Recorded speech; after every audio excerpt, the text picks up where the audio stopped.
Voltamos com o News Comunidade e nesse último bloco nós vamos falar com a ex-aluna do curso de Publicidade da Uniso, Tiffany Postali, que durante a realização da dissertação do mestrado, que também fez aqui na Universidade de Sorocaba, originou o livro Blues e Hip Hop, uma perspectiva folk comunicacional. Tiffany, tudo bem com você? Tudo ótimo com você. Tudo bem, queria já cumprimentar você pelo livro, que é um pouco, né, ou quase tudo da sua dissertação de mestrado que você fez aqui na Uniso, mas antes disso você fez publicidade e propaganda aqui na universidade também, não é isso? Sim, fiz publicidade e fiz também a especialização em marketing. E aí, quando você resolveu fazer o mestrado, como é que surgiu o título, o tema Blues e Hip Hop? O mestrado já nasce com o projeto, ou no mestrado, aí você acaba descobrindo essa área, uma vez que também você é cantora, né? Sim, toco na noite faz um tempo, né, desde os meus 16 anos, já tenho 28, toco em Sorocaba. Na verdade, a história do tema do livro, ela é um pouquinho interessante. Na verdade, eu estava estudando a Uniso, né, então, antes de entrar para o mestrado, eu pensei em partir para a área de publicidade e marketing e estudar a identidade da universidade. Só que lendo um livro de um autor chamado Manuel Castells, eu encontrei uma frase dele que chamou a atenção. Falava que o que caracteriza os grupos afro-estadunidenses e que mostra a resistência de grupo social, né, é o jazz e o rap. E eu, como tenho contato com a música, lendo aquilo, discordei. Porque se for pensar e estudar a história da música, eles entendiam que o jazz era a música do negro para o branco, a música da Disney, do Mickey Mouse, né? Então, muitos bluesmen, eles preferiam não serem chamados de tocadores de jazz, por vergonha mesmo, porque o blues era a raiz, era a comunicação do grupo, né? Então, por coincidência, o meu orientador na época, Paulo Celso da Silva, baixista, levei para ele a ideia. Falei assim, Paulo, me incomodou, estou estudando a identidade e li uma frase de música que eu discordo e eu quero mudar tudo agora. Ele amou a proposta e falou, não tem nem o que pensar, agora vamos estudar blues e hip hop. Tá. Porque consertando a frase, né, seria então o que identifica o blues e agora o hip hop. E agora, como é que foi a pesquisa? Como é que você trouxe a pesquisa para um mestrado em Comunicação e Cultura aqui na universidade? Porque é um projeto audacioso, né? Ele foi bastante audacioso e é complicado porque a pesquisa ela vai se fazendo, né? Então, em determinados momentos eu pensava assim, nossa, será que é isso mesmo, né? Bom, primeiro eu comecei a estudar o blues, tudo que eu consegui de referências, né? E fui levando, estudando, depois peguei o hip hop, fui em shows de blues, consegui ver o show do B.B. King em São Paulo, conheci rappers, só bluesman não consegui ter muito contato, porque aqui no Brasil, principalmente, é bastante diferente, né? Tanto o hip hop quanto o blues, eles são diferentes. E a pesquisa foi se fazendo, eu venho estudando isso há 4 anos já, né? E aí, quando você desenvolve esse trabalho, você pensa já no livro ou a sua preocupação era em concluir o seu mestrado? A minha preocupação era concluir o mestrado trabalhando as minhas paixões, né, que é a comunicação e a música. A ideia do livro, ela surgiu logo que eu finalizei mesmo o mestrado, foi na conferência, foi na Intercom, no ano passado. Eu conheci a professora Maria Érica de Oliveira, que é um nome bastante importante na área da folk comunicação, e apresentando um trabalho sobre blues nesse congresso, ela ficou muito contente com o resultado e falou se eu não, por que não publicar o livro, né? Porque dentro dos estudos da folk comunicação, segundo ela, falta jovens pesquisadores. E o que é o folk comunicação, até para o telespectador entender um pouco mais? A folk comunicação é a única teoria da comunicação brasileira. Ela vai estudar a comunicação popular. Como que as camadas populares elas se comunicam, né? Então, elas usam mecanismos diferentes de comunicação. No caso, eu estudo a música como objeto, né? Algumas pessoas estudam cordel e assim por diante. Então, dentro do meu livro, eu pego bastante a história da escravidão e pós-escravidão, né? Para mostrar que a leitura e a escrita para esse grupo foi, de certa forma, dificultada na nossa sociedade, né? Então, se criou maneiras de efetuar, de fazer a comunicação.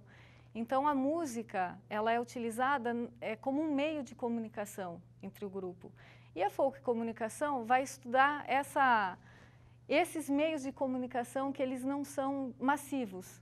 Então, Luiz Beltrão, que foi quem defendeu nessa teoria, vai dizer que os líderes comunicadores, eles fazem parte desses grupos, né, sociais, eles coletam mensagens dos meios de comunicação, entre outras mensagens, e criam uma outra mensagem de uma maneira que o público entenda, né? Então, essa é a folk comunicação, que é a comunicação dos marginalizados.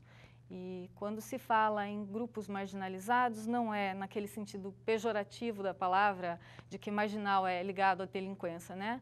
Então, teoricamente, a palavra marginal, ela vem daquele grupo ou pessoa aculturada, tem uma supercultura, ou seja, ela consegue, por conta das circunstâncias sociais, manipular duas ou mais culturas, criando novas formas de produção cultural. No caso, o blues e o hip hop vêm dessas culturas híbridas, né? Juntar duas culturas e criar uma terceira. Você traz isso para o Brasil, inclusive, nessa pesquisa? Sim. Como o blues aqui no Brasil, pensado como comunicação, ele não é tão forte quanto nos Estados Unidos, o hip hop já é. Então, eu tenho um capítulo no livro que diz hip hop é brasileira. E eu vou mostrar como o hip hop, em especial o rap, se dá dentro do Brasil. Então, ele vai ser diferente dos Estados Unidos, em qualquer lugar que ele for praticado.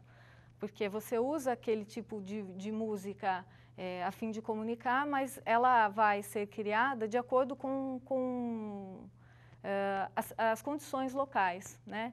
Então, o hip hop brasileiro, ele tem hoje uma tendência para o lado educacional. Ele vai pegar as letras, elas vão falar bastante sobre como você deve viver por exemplo, troque a arma por um aperto de mão, ter que estudar, ter que ir atrás da vida, né? Então, é bastante interessante. Eu pego bastante o lado do hip hop. Você tem fontes, inclusive, do livro aqui em Sorocaba também, ou você teve que trabalhar com fontes não só de autores, mas de personagens em todo o país? Bom, eu não tenho fontes de Sorocaba, porque o estudo ele é mais aberto, né? Então, eu pego bastante os Estados Unidos e depois eu trago ele numa visão geral do hip hop no Brasil. Eu cito alguns rappers, mas só a nível de exemplo mesmo. Não vou estudar cada um a fundo. É mais abrangente. Agora, saindo da dissertação do mestrado, que é um trabalho que tem uma perspectiva acadêmica, tem uma responsabilidade acadêmica, e ele se transformar em livro, você mantém toda a característica da sua dissertação ou ele foi adaptado? A grosso modo, ele tem tudo que existe na dissertação. É claro que por se tratar de um livro, ele acaba se adaptando, né? Então, eu tirei alguns trechos, inseri outros, porque depois de defender a dissertação, eu acabei, inclusive, indo viajar e tendo contato com outros elementos do que eu estudava. Então, eu acabei acrescentando outras coisas. Você chegou, inclusive, a ir para os Estados Unidos? Fui para Nova York, passei um pouco no Bronx, fui pesquisar mesmo, mas lá o que eu identifiquei mais foi o grafite, né? Então, como fala sobre o grafite, que é um dos elementos do hip hop, eu consegui identificar coisas bem legais e trouxe para o livro. Agora o livro vai ser lançado, ele vai estar à disposição da comunidade, em livrarias, em bancas. E para que público você acredita que ele é original? Ele deve ser utilizado? Eu acredito que para estudantes de comunicação em geral, não estudando necessariamente a teoria da comunicação, por conta da tomada histórica e social que ele tem, né, quando se estuda a música a partir do olhar comunicacional, e para músicos em geral, porque tem toda a história do blues e do hip hop e como que a música se dá, né? Então, acredito que para os interessados, curiosos, estudantes, enfim. Queria que você deixasse um e-mail de contato, até para quem está nos acompanhando, e queira conversar com você a respeito do livro, convidar você para falar sobre ele, sobre essa obra, onde pode falar, de que forma pode falar com você? Então, o meu e-mail é Tiffany, THIFANI, @terra.com.br. E também eu tenho bastante material no meu blog, que é www.tiffanipostale.com. Lá tem toda a lá informação. tem onde vende matérias sobre o livro, artigos publicados em livros, apresentados em congressos, encontros. Lá, então, quem tem interesse tem um material legal. A partir de agora, o lançamento desse livro, quais são os seus desejos, suas expectativas, perspectivas de futuro? Bom, pretendo continuar estudando a partir desse viés. Quero trazer o estudo para Sorocaba, então a minha intenção foi entender o todo, né? Entender o todo para trazer para a cidade e pensar o hip hop a partir de Sorocaba. Eu tenho essa intenção. Um doutorado na área ou não? Tenho sim. Expandir, mostrar, partir dos Estados Unidos, porque a minha intenção ela é simples. A minha proposta geral, teórica do livro é o seguinte: nós temos uma teoria brasileira só. E nós estudamos várias teorias de fora para entender as nossas manifestações culturais. Por que não utilizar a nossa única teoria para entender alguma manifestação de fora? Então, mostrar a música como comunicação. Pega-se dos Estados Unidos, a intenção no doutorado é mostrar que na Jamaica, em todos os lugares onde foi aplicada a escravidão, mostrar que a música foi um meio de comunicação eficaz entre o grupo. Trazer para o Brasil o samba e assim por diante. E Sorocaba, você acredita que tem hoje uma área para ser pesquisada? Tem, porque tem bastante, nós temos muitos grupos de hip hop, e o hip hop ele tem a característica de falar sobre a situação social, né? E se pensar dentro da comunicação, são discursos jornalísticos.